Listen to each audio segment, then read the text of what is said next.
Hey guys, I'm back once more with another cell activator to test out. In this series, I'm testing out a variety of different products in Floetrol to create cells in acrylic pouring art. Floetrol produces some cells on its own, but sometimes we like to add a little oomph to it. Usually we add silicone oil into the paints before pouring onto the canvas. I wanted to see what else could be used the same way.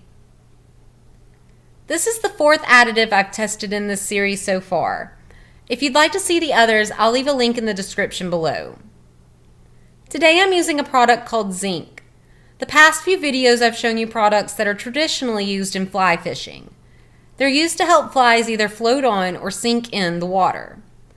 Xink is one that's made to use to make your fly sink, so I was extremely curious to see what would happen in paint.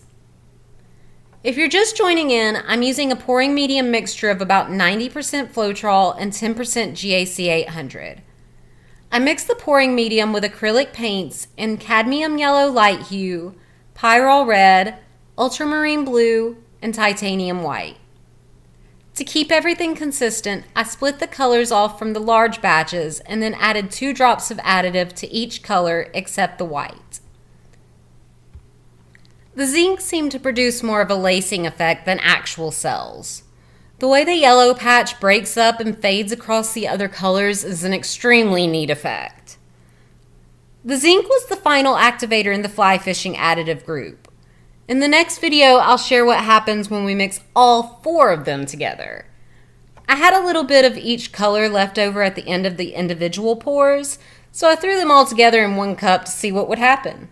So, don't forget to go ahead and hit subscribe so you don't miss it. Each additive has created unique cell patterns. Which one has been your favorite so far? Comment below and let me know. If you have any questions on the additives that I've covered, feel free to reach out. I'm always happy to help. That's it for me. Hope you guys enjoy the rest of this acrylic pouring experiment. I'll see you next time. Bye.